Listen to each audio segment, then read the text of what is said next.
Bismillah. Assalamualaikum warahmatullahi wabarakatuh. Innal hamdalillah nahmaduhu wa nasta'inuhu wa nastaghfiruh wa na'udzu billahi min syururi anfusina wa min sayyiati a'malina. May yahdihillahu fala mudilla lahu wa may yudlil fala hadiyalah. Asyhadu an la ilaha illallah wahdahu la syarika lah wa asyhadu anna Muhammadan abduhu wa rasuluh.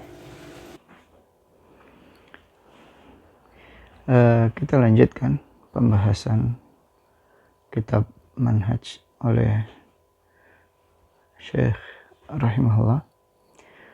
Qala al-mu'allif khamisan ala du'ati tauhid ay yasbiru wa yata'assu bi Rasulillah sallallahu alaihi wasallam. Qala lahu rabbuhu wasbir ala ma yaquluna wahjurhum hajran jamila. Wa qala ta'ala fasbir li hukmi rabbika wa la tuti' minhum athiman aw kafura. Poin yang kelima yaitu mu'allif mengatakan ala du'ati tauhid, wajib bagi du'atu tauhid, para dai atau penyeru tauhid, ayasbiru, agar mereka sabar, wa yata'assu bi Rasulillahi, dan mereka beruswah, mencontoh Rasulullah sallallahu alaihi wasallam, alladzi qala lahu rabbu, di mana Allah mengatakan, Allah berfirman kepadanya, wasbir ala ma yaqulun, sabarlah atas apa yang mereka ucapkan, wahjurhum hajran jamila, dan tinggalkanlah mereka dengan cara yang paling baik. Fasbir li hukmi rabbika, demikian Allah juga mengingatkan, maka sabarlah dalam menjalankan ketetapan Rabbmu, wala tuti' minhum asiman aw kafura, dan jangan kau taati mereka asiman, yang banyak berbuat dosa atau banyak berbuat kekufuran. Lihat di sini Allah Subhanahu wa taala memerintahkan kepada Rasulullah sallallahu alaihi wasallam dan siapapun yang berdakwah, mengajak manusia, yang beramar ma'ruf nahi mungkar, untuk dia sabar. Ala ma yaqulun, apapun yang mereka ucapkan. Dan sebagaimana di dalam ayat yang lain, Allah itu mengetahui apa saja yang mereka yang mengatakan, dan Allah Subhanahu wa taala akan mengambil pertanggungjawaban dan menyiksa dengan apa yang mereka telah ucapkan. Sebagaimana Allah Subhanahu wa taala juga menyebutkan wa'mur bil ma'ruf wa nahy 'anil munkar wasbir 'ala ma asabak. Perintahlah manusia untuk berbuat ma'ruf, cegahlah manusia untuk berbuat mungkar, wasbir 'ala ma asabak, dan sabarlah apa yang akan menimpa dirimu. Lihat, Allah Subhanahu wa taala menjelaskan wajibnya seorang itu sabar di dalam dia beramal ma'ruf nahi mungkar, memerintah orang untuk berbuat agar mereka bertauhid, mencegah orang, melarang orang, menjelaskan kesyirikan, agar orang itu menjauhkan segala bentuk kesyirikan. Wajib bagi dia untuk sabar terhadap apa yang dia akan terima dan cobaan. Karena semua itu Allah Subhanahu wa taala lakukan sebagai bentuk cobaan. Dan seorang yang sabar, dia akan mendapatkan kebaikan dalam agama ini. Dan seorang ketika dia ingin menjadi orang-orang yang mulia dan menjadi contoh bagi orang-orang yang bertakwa dan menjadi orang yang Allah Subhanahu wa taala pilih mereka, maka dia membutuhkan kesabaran. Karena itu Allah Subhanahu wa taala menyebutkan waja'alna minhum a'immatan yahduna bi amrina lamma sabaru wa kanu bi ayatina yuqinun. Dan kami jadikan dari kalangan mereka immatan, pemimpin-pemimpin, imam-imam dalam masalah agama ini. Lamma sabaru, tatkala mereka sabar dengan apa yang mereka terima, musibah yang mereka hadapi, wa kanu bi ayatina yuqinun. Dan kesabaran itu selain adalah satu bentuk perintah dari Allah, maka tidak diragukan sabar adalah bentuk ibadah dan tidak diragukan pahalanya sangat besar.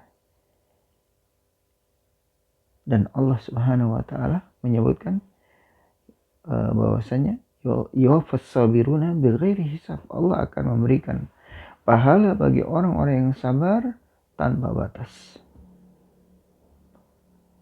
Karena itu kesabaran tidak ada kata akhir.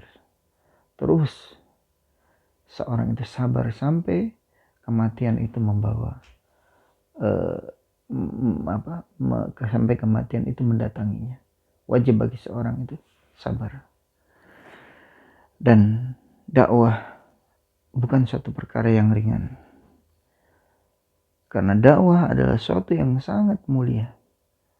Karena tidak ada ucapan yang lebih baik melebihi mengajak manusia kepada perkara yang ma'ruf, mengajak manusia kepada tauhid dan mencegah manusia dan menjelaskan kepada manusia apa itu kesyirikan.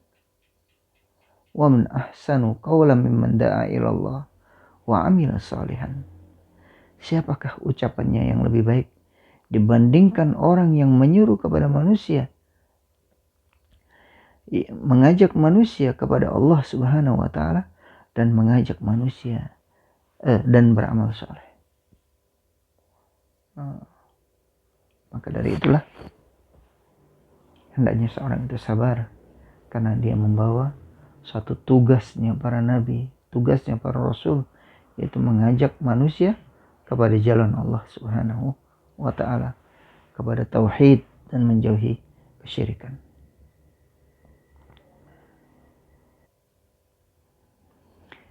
Sadisan, Mu'allif rahimahullah mengatakan alal muslimin ayyaqbalu da'wat at-tauhid wa yuhibbu du'atahu li'anna at-tauhid da'watur rusuli amatan wa da'watu rasulina Muhammadin sallallahu alaihi wasallam khasatan.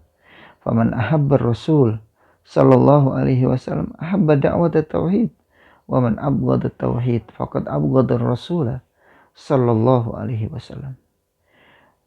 Alal muslimin, wajib bagi kaum muslimin ayyaqbalu da'wat at-tauhid, agar mereka menerima dakwah tauhid.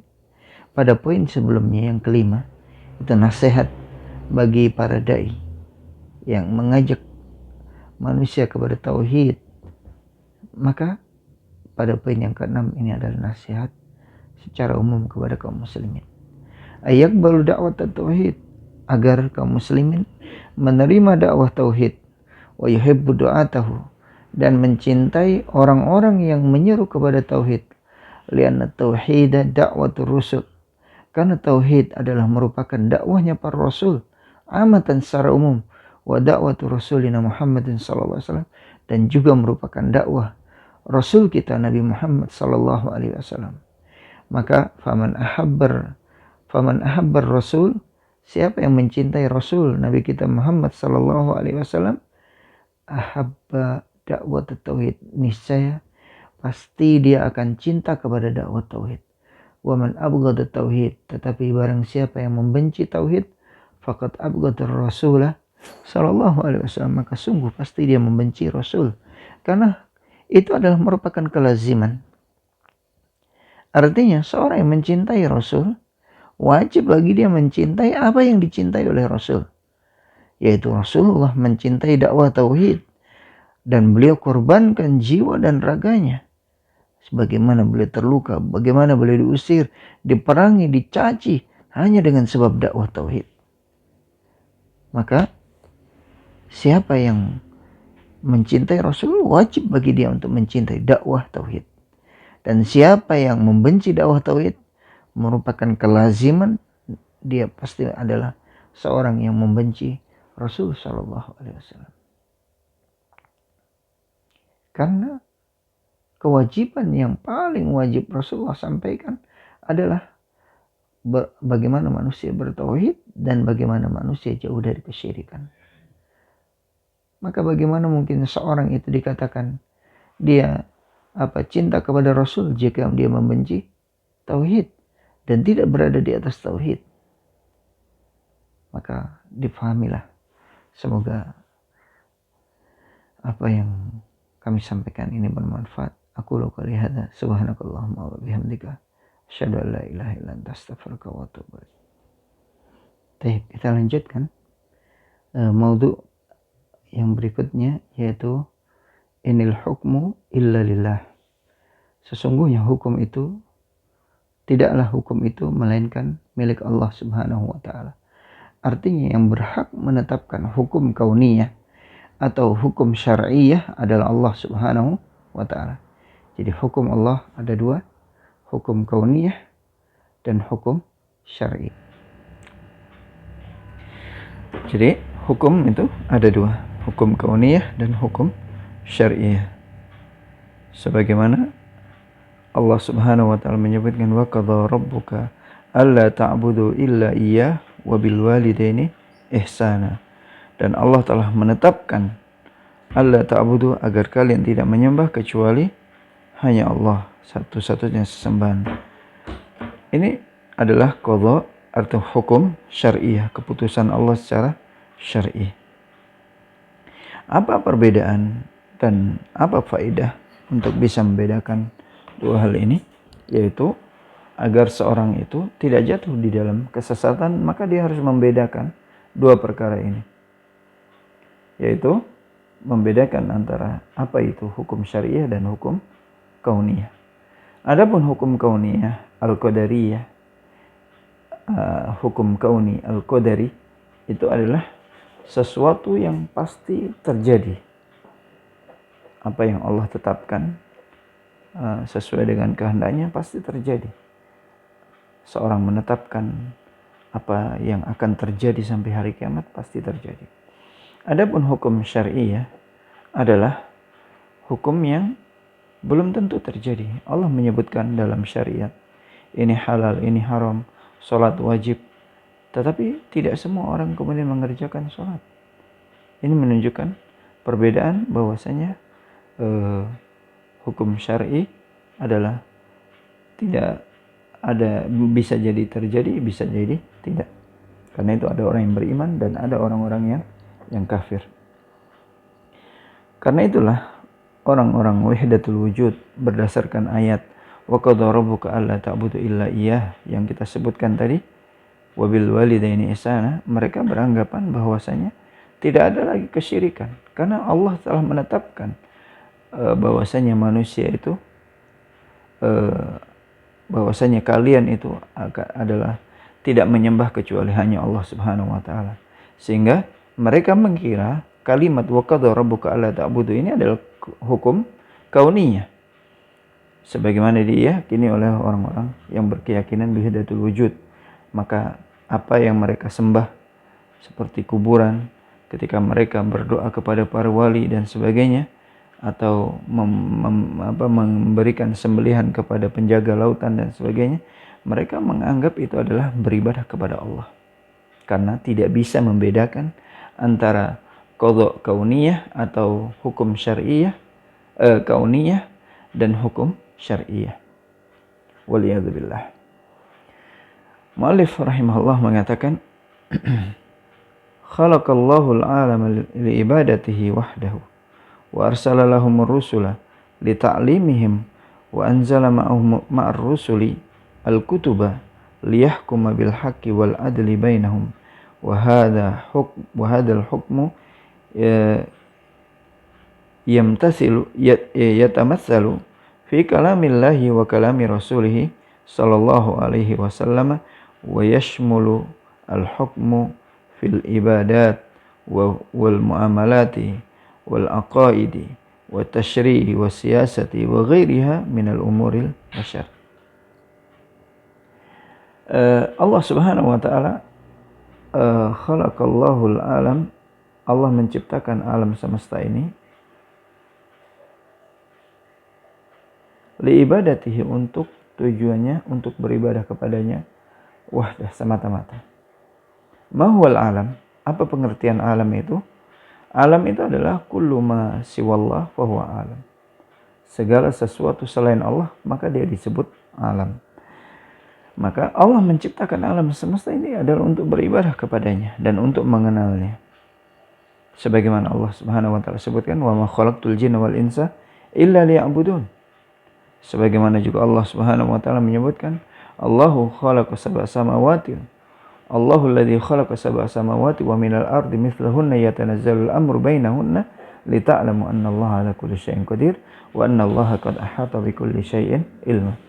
Ini dua dalil yang menunjukkan bahwasanya Allah menciptakan alam semesta ini dengan tujuan agar kita, alam semesta ini, beribadah kepada Allah dan agar kita mengenal Allah Subhanahu wa taala, sebagaimana Allah sebutkan tadi pada ayat surah At-Tolaq yang terakhir, ayat yang terakhir. Wa arsalalahum rusul. Demikian pula Allah Subhanahu wa taala mengutus kepada alam semesta ini utusan-utusan, para rasul. Tujuan Allah mengutus apa? Mereka adalah lita'limihim, untuk mengajarkan kepada mereka, wa anzala ma'ar rusuli al-kutubah, dan Allah menurunkan bersama para rasul kitab-kitab. Sufi Ibrahim wa Musa. Kemudian Allah turunkan Zabur kepada Nabi Daud. Allah turunkan juga kepada Nabi Musa alaihissalam Taurat, kepada Nabi Isa Injil, kepada Nabi kita Muhammad sallallahu alaihi wasallam yang terakhir yaitu Al-Quran. Tujuan itu Allah mengutus para rasul dan kitab ini, menurunkan kitab ini liyahkuma bil haq, agar memutuskan, agar diputuskan dengan cara yang hak, hukum, agar diputuskan hukum itu bil haq, dengan cara yang hak, wal adli bainahum, dan dengan cara yang adil di antara hamba-hamba Allah Subhanahu wa taala. Wa hadzal hukmu yatamassalu fi kalamillahi, dan hukum Allah ini semuanya tergambar di dalam firman Allah Subhanahu wa taala, wa kalami Rasulih sallallahu alaihi wasallam, dan dalam sabda Rasulnya sallallahu alaihi wasallam. Artinya hukum-hukum yang ada semua tercakup di dalam Al-Qur'an maupun dalam hadis-hadis Nabi sallallahu alaihi wasallam. Wa yashmulul hukmu fil ibadat, dan hukum itu mencakup, yashmul itu mencakup, hukum itu fil ibadat, dalam urusan ibadah, wal muamalah, dan dalam urusan muamalah, jual beli dan semisalnya, wal aqaid, demikian juga urusan akidah, wat tasyri', dan urusan pensyariatan, wasiyasah, bahkan juga politik, wa ghairiha minal umuri basyar, dan hukum juga mencakup urusan-urusan yang lain dari perkara urusan-urusannya manusia dalam masalah keduniawian, bagaimana mereka istinja, bagaimana mereka bersuci, bagaimana mereka bertetangga dan seterusnya, diatur di dalam hukum-hukum syar'i.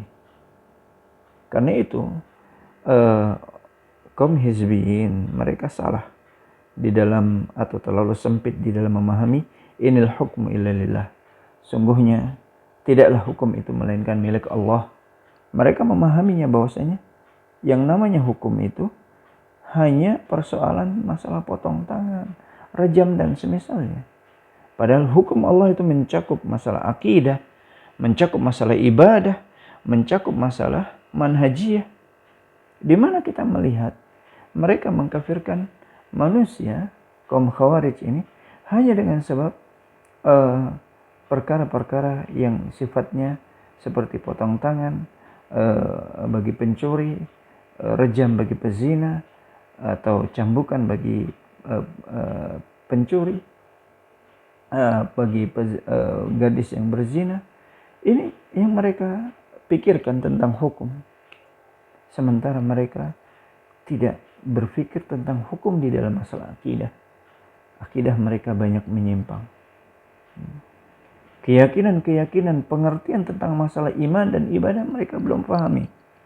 Bagaimana kemudian mereka berbicara hukum sesuatu yang lebih berat mereka harus pahami tidak mereka pahami, yaitu dalam masalah akidah dan iman.